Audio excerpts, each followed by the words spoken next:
ये लड़की जब अपनी दादी के कमरे से खिलौने चुराने गई तो उसे वहाँ एक अनोखी मकड़ी दिखाई दी, जिसको उसने मामूली समझकर अपने पास रख लिया। लेकिन ये मकड़ी उसके डर की वजह तब बन गई जब वो कुछ ही दिनों में बहुत ज्यादा बड़ी हो गई और उसने एक एक करके आसपास के जानवरों और इंसानों को मारना शुरू कर दिया था। दरअसल आज से 4 दिन पहले आसमान से एक मीटियोर आकर सीधा एक बूढ़ी औरत हेल्गा की बहन गनर के कमरे में चला गया था और गनर ही उस बिल्डिंग की मालकिन भी थी। तब उस मीटियोर में से एक मकड़ी बाहर आई जिसका आकार फिलहाल छोटा ही था। अब हेल्गा के बगल वाले अपार्टमेंट में ही उसकी पोती शार्लेट भी रहा करती थी, जो गनर के कमरे में रखे एक्शन फिगर्स लेने के लिए कभी कभी वेंटिलेशन चैम्बर से वहां पर आ जाती थी। और आज भी वो एक्शन फिगर्स लेने के लिए आई ही थी कि तभी उसकी नजर मीटियोर पर पड़ने पर उसने मीटियोर को देखना शुरू कर दिया, जिसके दौरान उसकी नजर उस मकड़ी पर भी पड़ गई थी जो शार्लेट को काफी पसंद आ गई थी। इसलिए उसने उस मकड़ी को माचिस की डिब्बी में डालकर अपने पास रखा ही था कि तभी उसे गनर की आवाज आई जो अपने कमरे में वापस आ रही थी। तब शार्लेट जल्दी से वेंटिलेशन चैम्बर में चढ़ के अपने कमरे की ओर जाने लगी, जहां पहले तो उसने हेल्गा को अपने कमरे में काम करते हुए देखा और थोड़ा सा आगे जाने पर उसे दूसरे कमरे में एरिक भी दिखाई दिया, जो असल में एक जीव वैज्ञानिक था, जिसकी वजह से वो हमेशा जानवरों पर प्रयोग करने और उनके बारे में पढ़ने में ही व्यस्त रहता था। खैर, अब इसके बाद जब शार्लेट अपने अपार्टमेंट में वापस जा रही थी तो उसने गनर को उसके बेटे यानी कि शार्लेट के सौतेले पिता ईथन को डांटते हुए देखा, क्योंकि गनर को शार्लेट के उसके कमरे में जाने के बारे में पता चल गया था। तब ईथन ने जैसे तैसे गनर को वहां से भेज दिया, जिसके बाद शार्लेट खुद भी अपने कमरे में वापस आ गई, जहां आके सबसे पहले तो उसने उस मकड़ी को माचिस की डिब्बी से निकाल के एक जार में डाला और उसे बहुत ध्यान से देखने लगी। तभी उसके पास ईथन ने आके उससे जानने की कोशिश की कि वो गनर के कमरे में क्यों गई थी, पर शार्लेट ने इसके बारे में उससे कुछ नहीं कहा। तब ईथन ने उसे बताया कि उसका काम ना चलने की वजह से ही उसकी माँ से उसकी नहीं बनती और वो घर की मालकिन होने के बाद भी ईथन से वहां रहने के पैसे लेती है। इसलिए आगे से ईथन शार्लेट को उसके कमरे में जाने से मना करता है और बाहर आकर फिर से अपनी कॉमिक पर काम करने लगता है। असल में ईथन एक कॉमिक राइटर था, लेकिन लंबे समय से काम ना चलने के कारण उसका दिमाग भी सही नहीं रहता था और घर में पैसों की भी दिक्कत आने लगी थी। वहीं शार्लेट की माँ हैदर भी अपने और ईथन के बेटे के साथ मौजूद थी, जो अभी काफी छोटा था। इसलिए हैदर ने शार्लेट से उसका ध्यान रखने को कहा, क्योंकि उसे हेल्गा के घर में उसका ध्यान रखने जाना था, जिसके लिए उसे गनर से पैसे भी मिलते थे। तब शार्लेट ने थोड़ी देर के लिए तो अपने भाई का ध्यान रखा, लेकिन बाद में बोर होके वो फिर से अपने कमरे में जाकर उस मकड़ी को ही देखने लगी। तभी टेबल पर शार्लेट को एक कॉकरोच दिखाई दिया, जिसको मारने के बाद वो उसको फेंकने जा रही थी। लेकिन उस मकड़ी ने शार्लेट की ओर देखते हुए कुछ अजीब सी आवाजें निकाली, जिसको सुन के शार्लेट समझ गई थी कि वो मकड़ी उस कॉकरोच को खाना चाहती है। इसलिए उसने जार का ढक्कन खोलकर कॉकरोच को मकड़ी के पास डाल दिया, जिसके बाद शार्लेट का ध्यान उस मकड़ी से बस 1 सेकंड के लिए हटा ही था कि अगले ही पल मकड़ी ने कॉकरोच को एक ही बार में खा लिया। ये देखकर एक बार तो शार्लेट का दिमाग चकरा गया, क्योंकि उसे समझ नहीं आ रहा था कि इतनी छोटी सी मकड़ी ने इतने बड़े कॉकरोच को कैसे खा लिया। वहीं ईथन अभी उसी बिल्डिंग में रहने वाली मारिया नाम की एक औरत के घर उसका ड्रेनेज पाइप ठीक करने आया था, जिसको ठीक करने के बाद वो बेसमेंट में आके कूड़े वाली मशीन को भी ठीक करने की कोशिश करता है, जिसका दरवाजा ठीक से काम नहीं कर रहा था। और उसको ठीक करने के बाद ईथन वापस से अपने घर चला जाता है। उस समय भी शार्लेट बार बार उस मकड़ी को कॉकरोच ही खिला रही थी, लेकिन काफी कॉकरोच खाने के बाद भी उसका पेट भर ही नहीं रहा था, जो देखकर शार्लेट थोड़ा सा परेशान होकर ईथन के पास चली गई, जहां ईथन अपनी कॉमिक बना रहा था और कॉमिक के कैरेक्टर्स की ड्राइंग बनाने में शार्लेट भी उसकी मदद किया करती थी। अब आज भी वो कॉमिक के कैरेक्टर की आंखें बनाने लगी, जिसके दौरान हैदर भी वहां आ गई थी, जिसे उन दोनों को साथ में देखकर काफी अच्छा लगा, क्योंकि ईथन से दोबारा शादी करने की वजह से उसे लगता था कि कहीं शार्लेट उसे अपनाने से मना न कर दे। शार्लेट ईथन को अपना पिता तो नहीं मानती थी, पर उन दोनों की काफी ज्यादा बनती थी और ईथन भी अपनी तरफ से पूरी कोशिश करता था कि वो शार्लेट को पिता की कमी कभी महसूस ना होने दे। खैर, अब रात में काम करते समय ईथन ने कुछ सोचकर अपने कॉमिक के कैरेक्टर की आंखों को पहले जैसा कर दिया, पर उसके बाद उसको कोई और विचार ना सूझा, इसलिए वो शार्लेट से बात करने के लिए उसके कमरे में चला जाता है, पर अभी शार्लेट अपने कमरे में नहीं थी। तब ईथन की नजर उस मकड़ी पर भी पड़ी, जिसे शार्लेट ने अभी भी जार में ही रखा हुआ था और ईथन ने इतनी अजीब मकड़ी अपनी जिंदगी में कभी नहीं देखी थी। तभी वहाँ पर शार्लेट भी आ गई, जिसको ईथन का ध्यान उस मकड़ी से कैसे भी हटाना था। इसलिए उसने ईथन से कहा कि कि अगर आपको आपकी कॉमिक में मेरे द्वारा कुछ बदली गई चीज पसंद नहीं आती तो शायद आपको उसके बारे में पहले मेरे से बात करनी चाहिए। ये सुनकर ईथन समझ गया था कि शार्लेट ने उसे आंखें पहले जैसी करते हुए देख लिया होगा, इसलिए वो शार्लेट को इसके बारे में सफाई देने लगा। मगर शार्लेट ने उसकी एक भी बात नहीं सुनी और सीधा सोने लग गई, जिससे ईथन को भी काफी बुरा लगा और वो वहां से बाहर आ गया। अब इसके थोड़ी देर बाद जब शार्लेट की नींद गहरी हो गई तो वो मकड़ी अपने आप ही जार का ढक्कन खोलकर बाहर आ गई और वेंटिलेशन पाइप्स के जरिए हेल्गा के अपार्टमेंट में जाने लगी, जहां हेल्गा के पास गंटर का तोता बैठा हुआ था और उसे वेंटिलेशन चैम्बर्स की ओर देखने पर अच्छा महसूस नहीं हो रहा था।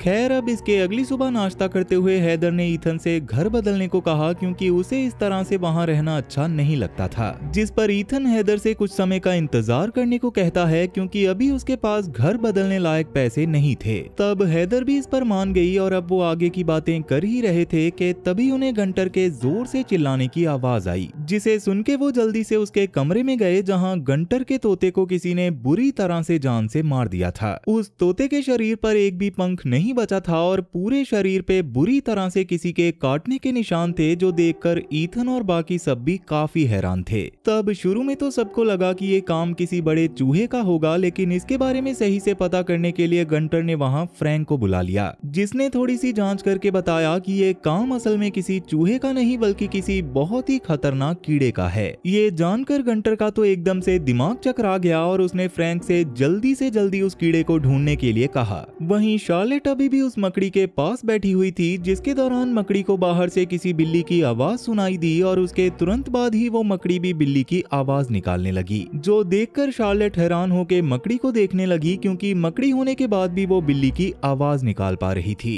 असल में ऐसा मकड़ी के पास मौजूद अद्भुत शक्तियों की वजह से हुआ था, जिसके हिसाब से वो अपने शिकार को खाने के बाद उसकी तरह सब कर सकती थी। पर शार्लेट के लिए वो मकड़ी बस उसका पालतू जानवर थी, इसलिए वो इस बात से खुश होकर मकड़ी के लिए और भी काफी सारे कॉकरोच लेकर आती है, जिन्हें खाते हुए अचानक आज मकड़ी के सामने एक फिनाइल की गोली आ गई थी, जिसे देखकर वो डरने लगी और तब जाकर शार्लेट को समझ आया कि मकड़ी को फिनाइल की गोली से डर लगता है। तब शार्लेट ने उस गोली को मकड़ी के जाल पर लगाया, जिससे मकड़ी का जाल भी तुरंत ही जल गया, जिसका मतलब था कि फिनाइल की गोली से मकड़ी की मौत भी हो सकती थी। वहीं काफी देर मेहनत करने के बाद भी फ्रैंक के हाथ वो कीड़ा नहीं लगा, इसलिए उसने पूरे घर में कीड़ों की दवाई डाल के वहां से जाने का फैसला किया। तब सभी कमरों के अंदर तो उसने वो दवाई डाल दी, लेकिन जैसे ही वो शार्लेट के कमरे में पहुंचा तो शार्लेट ने उसे कमरे में दवाई डालने से मना कर दिया। फ्रैंक को शार्लेट की बातें समझ नहीं आ रही थी, इसलिए शार्लेट ने उसे अपने पास मौजूद वो मकड़ी दिखाई, जिसे देखकर फ्रैंक ने हैरान होते हुए कहा कि तुम्हें शायद मकड़ी की जगह कोई और पालतू जानवर रख लेना चाहिए, क्योंकि मकड़ियां किसी की सगी नहीं होती और उन्हें अपने पास कोई भी पालतू बनाकर नहीं रखता। मगर फ्रैंक के इतना समझाने के बाद भी शार्लेट को उसकी बातों पर भरोसा नहीं हुआ और मजबूरन फ्रैंक को वहां से जाना पड़ा। तब वहां से जाते समय गंटर ने फ्रैंक को उसके काम के कम पैसे दिए, जो देखकर फ्रैंक को बहुत ज्यादा बुरा लगा और उसने ईथन से इस बारे में बात की। हालांकि ये चीज ईथन को भी सही नहीं लगी थी, मगर ईथन जानता था कि गंटर उसकी बात को भी नहीं सुनेगी, इसलिए उसने फ्रैंक से माफी मांगते हुए उसे उतने ही पैसों को लेकर जाने को कहा और फ्रैंक भी वहां से चला गया।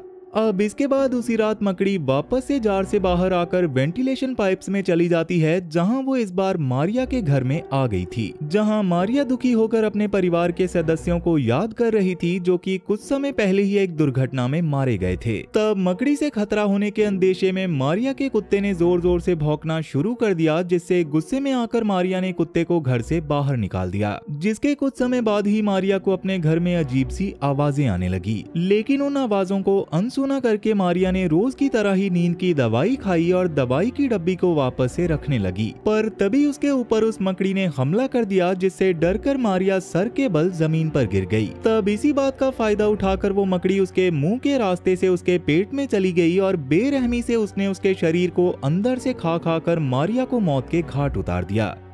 अब इसके अगले दिन जब ईथन और उसका परिवार खाना खा रहा था तो शार्लेट ने कुछ सोचते हुए ईथन से एरिक के पास जाने की इजाजत मांगी, जो कि ईथन को थोड़ा सा अजीब लगा। वैसे तो एरिक दिल का काफी अच्छा इंसान था, लेकिन अपने में ही ज्यादा रहने की वजह से वो दिमागी रूप से सही नहीं लगता था, इसलिए ईथन ने शार्लेट को उसके पास जाने से मना कर दिया। तब वैसे तो शार्लेट उसके सामने उसकी बात मान लेती है, लेकिन बाद में वो चुपके से एरिक के पास अपनी मकड़ी को लेकर चली गई थी, क्योंकि उसका शरीर अचानक से बड़ा हो गया था। तब एरिक ने शार्लेट को अपने कमरे में बुलाया और उस मकड़ी को ध्यान से देखने लगा। उस मकड़ी को देखकर उसको समझ आ गया था कि ये एक अलग ही तरह की मकड़ी है और उसका आकार लगभग हर घंटे बढ़ता रहेगा। ये सच में काफी खास बात थी, इसलिए एरिक अब उस मकड़ी को अपने पास कुछ घंटों के लिए रखकर उस पर कुछ प्रयोग करना चाहता था, जिस पर पहले तो शार्लेट नहीं मानी, लेकिन बाद में वो एक शर्त पर मान गई कि एरिक इस मकड़ी के बारे में ईथन या फिर हैदर को कुछ भी नहीं बताएगा। खैर, अब शार्लेट के वहां जाने के बाद एरिक को मकड़ी की हरकतों से समझ आया कि अभी उसे भूख लगी है, इसलिए उसने अपने पास मौजूद काफी सारे कीड़े मकड़ी को खाने को दे दिए।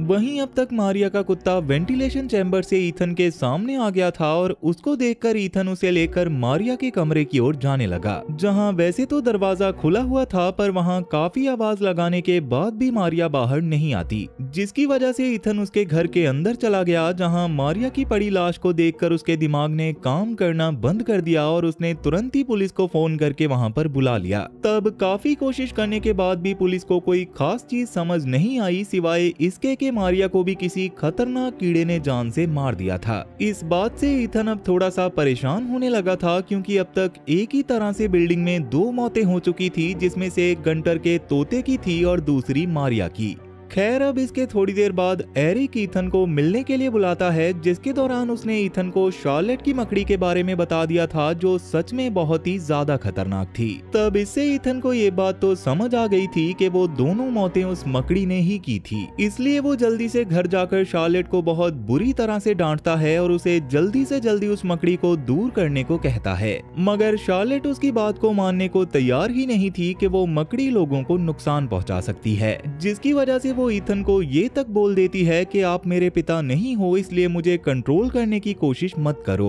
तब ये बात ईथन को भी काफी बुरी लगती है और वो गुस्से में शार्लेट से बोल देता है कि तुम्हारे असली पिता ने तुम्हारी माँ को छोड़ दिया है, उसे तुम्हारे बारे में भी पता है और वो इस घर से थोड़ा सा दूर रहने के बावजूद भी तुमसे मिलने के लिए नहीं आता। अब ये बात सुनकर शार्लेट एकदम दंग रह गई थी, क्योंकि अब तक हैदर ने उसे बताया हुआ था कि उसके पिता बहुत ही बुरे इंसान हैं और वो किसी दूसरे शहर में रहते हैं, और इस बात से काफी उदास होकर शार्लेट सीधा अपने कमरे में चली जाती है। वहीं एरिक के कमरे में मकड़ी ने अब तक बाहर आके सभी जानवरों को मार दिया था और अब तक उसका आकार भी काफी ज्यादा बड़ा हो चुका था। दूसरी ओर हैदर अभी ईथन और शार्लेट की लड़ाई के बाद वापस से हेल्गा के कमरे में उसका ध्यान रखने के लिए आ गई थी, जहां का काम खत्म करने के बाद वो उन दोनों के बारे में सोचने लगती है। वहीं ईथन भी यही सोच रहा था कि शायद उसे शार्लेट को इतना सब नहीं बोलना चाहिए था, पर तभी उसके पास गंटर ने आकर उस पर चिल्लाना शुरू कर दिया था, क्योंकि उसके हिसाब से ईथन की लापरवाही की वजह से ही मारिया की मौत हुई थी। जिस पर गुस्से में ईथन अपने कमरे में चला जाता है और गंटर भी वापस से अपने कमरे में जाकर अपनी बिल्ली को ढूंढने लगती है। तब उसको अपनी बिल्ली की आवाज वेंटिलेशन चैम्बर से आती है, पर गंटर ने उसमें जाने की कोशिश की ही थी कि तभी वहां पर मौजूद वो मकड़ी उस पर हमला करके उसे खत्म कर देती है और उसे खींचकर वेंटिलेशन चैम्बर में ले जाती है। वहीं ईथन का काम वापस से रिजेक्ट होने की वजह से उसने गुस्से में घर के टीवी को ही तोड़ दिया था, जिस पर जैसे ही हैदर की नजर पड़ी तो उनकी लड़ाई होने लगी। ये देखकर शार्लेट अपने भाई को उठाकर अपने कमरे में चली गई, जहां उसने अपने कानों में हेडफोन्स लगा लिए ताकि उसे हैदर और ईथन की लड़ाई की आवाज ना आए। वहीं जब ईथन और हैदर लड़ रहे थे तभी उस मकड़ी ने आकर उनके ऊपर हमला करना शुरू कर दिया, जिससे ईथन और हैदर दोनों ही काफी डर गए थे। पर तब तक मकड़ी उन्हें बुरी तरह से घायल करके अपने साथ वेंटिलेशन चैम्बर में ले गई। अब शार्लेट के हेडफोन्स की वजह से उसे इस बारे में कुछ भी पता नहीं चला, पर इसके थोड़ी देर बाद जब वो बाहर आई तो बाहर उसे काफी सारा खून वेंटिलेशन चैम्बर की ओर जाता हुआ दिखाई दिया, जिसे देखकर शार्लेट समझ गई थी कि सच में वो मकड़ी बहुत ज्यादा खतरनाक है और वही ईथन और हैदर को अपने साथ वेंटिलेशन चैम्बर में ले गई है। तब वो जल्दी से अपने भाई के पास जाकर ईथन और हैदर को बचाने का तरीका सोचने लगी, लेकिन तभी वो मकड़ी उसके सामने आकर उसके भाई को भी खींचकर वेंटिलेशन चैम्बर के अंदर अंदर ले गई। ये देखकर शार्लेट बहुत ज्यादा डर गई थी, पर अब वो किसी भी हाल में अपने परिवार को बचाना चाहती थी, जिसके लिए वो वेंटिलेशन चैम्बर में जाने के बारे में सोचने लगी। तभी उसे उन फिनाइल की गोलियों के बारे में याद आया जिनसे उस मकड़ी को खत्म भी किया जा सकता था। इसलिए उसने अपने पास मौजूद सभी फिनाइल की गोलियों का पाउडर बना लिया और उसे पानी में घोलकर अपनी पिचकारी में भर लिया। जिसके बाद वो एरिक के कमरे में उसकी मदद लेने के लिए गई, लेकिन वहां जाकर उसकी आंखें फटी की फटी रह गई। इसलिए अब शार्लेट वापस से हेल्गा के कमरे में आ गई, जहां हेल्गा पूरी तरह से सही सलामत थी, क्योंकि असल में वो कीड़ों को खुद से दूर रखने के लिए अपने कपड़ों में पहले से ही फिनाइल की गोलियां रखती थी, और उन गोलियों की वजह से ही अब तक मकड़ी उसको कुछ नहीं कर पाई। तब शार्लेट उसको कीट नियंत्रण विभाग वालों का नंबर देके उन्हें वहां बुलाने को कहती है, और खुद उसके घर में मौजूद सभी फिनाइल की गोलियों का पाउडर बना के वेंटिलेशन चैम्बर में चली जाती है। तभी उसे बेसमेंट के थोड़ा ऊपर से ईथन के चिल्लाने की आवाज आई, जिसको हैदर के साथ ही मकड़ी ने अपने जाल में कैद कर रखा था। तब ईथन हैदर को बचाने की कोशिश करने लगा, लेकिन गलती से हैदर सीधा कूड़े वाली जगह पर गिर गई, जो देखकर ईथन डर गया और शार्लेट उसके पास आकर उसके ऊपर फिनाइल वाला पानी डालने लगी, जिससे ईथन फ्री तो हो गया, पर उतने में ही वहां वो मकड़ी आकर उस पर हमला करने की कोशिश करने लगी। पर शार्लेट ने उस मकड़ी के ऊपर भी फिनाइल की गोलियों वाला पानी डालकर उसे वहां से भगा दिया। वहीं अब तक हेल्गा ने भी परेशान होते हुए कीट नियंत्रण विभाग को फोन किया और अपने घर में खतरनाक कीड़े के होने का दावा किया, जिसके थोड़ी देर बाद ही बिल्डिंग के बाहर फ्रैंक को भेजा गया, जिसके दौरान उसने घर के बाहर अपने विभाग की वैन पहले से ही खड़ी देखी, जिसका मतलब था कि उससे पहले उसकी कंपनी के और लोग भी वहां पर आ गए थे। ये देखकर उसे थोड़ा सा अजीब तो लगा, लेकिन फिलहाल वो हेल्गा के अपार्टमेंट की ओर बढ़ने लगा। तब रास्ते में उसने वेंटिलेशन चैम्बर से चिपचिपा और बहुत बदबूदार तरल पदार्थ बाहर आते देखा, जिस पर फ्रैंक ज्यादा ध्यान न देकर हेल्गा के पास चला गया, जहां फ्रैंक ने उससे पूछा कि अगर मेरे विभाग वालों ने पहले ही एक टीम को आपके घर में भेजा हुआ है, तो आपने दोबारा फोन करके मुझे यहाँ पर क्यों बुलाया है। जिस पर हेल्गा ने कहा कि भूलने की बीमारी की वजह से उसे याद नहीं है कि वो लोग कहाँ गए, और इसीलिए उसने फिर से कॉल करके फ्रैंक को यहाँ बुलाया है। अब ये बातें फ्रैंक को थोड़ी अजीब तो लगी, लेकिन फिर भी वो कीड़े की जांच करने के लिए हेल्गा के कमरे में चला गया, जहां सीलिंग के अंदर से उसे कुछ अजीब आवाजें आने लगी, जिनको सुनकर वो समझ गया था कि हेल्गा के घर में कुछ तो बहुत खतरनाक है। इसके बाद जब वो आवाज का पीछा करते हुए कमरे में पहुंचा, तो उसकी रूह कांप उठी, क्योंकि उस कमरे के फर्श पर काफी सारा खून पड़ा हुआ था, जिसके निशानों का पीछा करके जब फ्रैंक थोड़ा सा और आगे गया, तो उसे टेबल के नीचे अपने विभाग के उन 2 लोगों की लाशें मिली, जो पहले हेल्गा के घर में जांच करने आए थे। उन्हें देखकर फ्रैंक काफी ज्यादा डर गया था, लेकिन फिर भी चौकन्ना होकर वो उस कीड़े को ढूंढने लगा जिसने उसके साथियों का ये हाल किया था। पर तभी उसके सामने एक बहुत ही बड़े आकार की मकड़ी ने आकर उस पर हमला कर दिया और उसको अपने साथ खींचकर वेंटिलेशन चैम्बर में ले जाने लगी। तब हेल्गा ने भी ये सब देखा था, मगर दूसरे कमरे में जाते ही वो अपनी बीमारी के कारण सब भूल गई और टीवी देखने लगी। जिसके कुछ समय बाद जब उसको फिर से वेंटिलेशन चैम्बर से आवाज आई, तो एक बार फिर से उसने कीट नियंत्रण विभाग को फोन करके किसी और को भेजने को कहा। वहीं फ्रैंक के पास एक नेल गन थी, जिससे हमला करके उसने कुछ देर के लिए मकड़ी को अपने पास से भगा दिया, और उसी बीच उसको शार्लेट और ईथन भी मिल गए। जिसके बाद वो उस मकड़ी पर लगातार नेल गन से हमला कर ही रहा था कि तब बेसमेंट में मौजूद पाइप में नेल गन की वजह से छेद हो गया और उसके अंदर से साफ पानी निकलकर उस मकड़ी के ऊपर गिरने लगा। अब जैसे कि शार्लेट के फिनाइल वाला पानी डालने की वजह से मकड़ी थोड़ा सा कमजोर हो रखी थी, तो साफ पानी से वो फिर से ठीक हो गई और फ्रैंक को अपने साथ लेकर चली गई। खैर अभी के लिए शार्लेट और ईथन हैदर और उसके बेटे को बचाना चाहते थे, इसलिए वो सीधा कूड़े वाली जगह पर आ गए, जहां उन्हें हैदर और उसका बेटा दोनों ही मिल गए थे। उन्हें देखकर उन्होंने जल्दी से उन दोनों को फ्री करवाया और चारों एक दूसरे को गले लगाकर वहां से निकलने लगे। पर तभी वहां पर वो मकड़ी वापस आ गई, जिसको देखकर ईथन तुरंत ही गार्बेज कंटेनर के दरवाजे को उसके बटन से बंद करने लगा। लेकिन अभी दरवाजा बंद नहीं होता, क्योंकि उसकी तार स्विच से नहीं जुड़ी थी। तब ईथन ने जल्दी से उस तार को जोड़ दिया, पर गीले होने की वजह से उसे बहुत जोर से झटका लगा और वो बेहोश हो गया। पर अब जैसे कि दरवाजा ठीक हो चुका था, तो शार्लेट जल्दी से बटन दबाकर उस दरवाजे को बंद कर देती है, जिसके दौरान वो मकड़ी भी उसके नीचे आकर मौके पर ही मारी गई। जिसके बाद शार्लेट और हैदर ईथन को उठाने की कोशिश करने लगे। तब ईथन को भी होश आ गया और पहली बार शार्लेट ने ईथन को पापा कहकर पुकारा, जिससे ईथन को भी काफी अच्छा लगा और वो सबके साथ वहां से निकल गया। पर असल में उस मकड़ी ने मरने से पहले ही कुछ अंडे दे दिए थे, जिनमें से कुछ समय में ही एक बच्चा भी बाहर आ जाता है जो अब पता नहीं क्या करेगा। आपको इसके बारे में क्या लगता है मुझे कमेंट करके जरूर बताना, क्योंकि ये कहानी यहीं पर खत्म हो चुकी है। तो वीडियो पसंद आई हो तो वीडियो को लाइक जरूर करना, और अगर तुम इस चैनल पर पहली बार आए हो और तुम्हें भी मेरी तरह हॉरर मूवीज या कहानियां सुनना पसंद है तो जल्दी से इस चैनल को सब्सक्राइब कर लो, क्योंकि मैं अक्सर इस चैनल पर ऐसी डरावनी कहानियां लाता रहता हूँ। तो चलो फिर मैं अब आपसे मिलूंगा ऐसी ही एक और डरावनी कहानी के साथ, और तब तक के लिए tata bye bye, Radhe Radhe.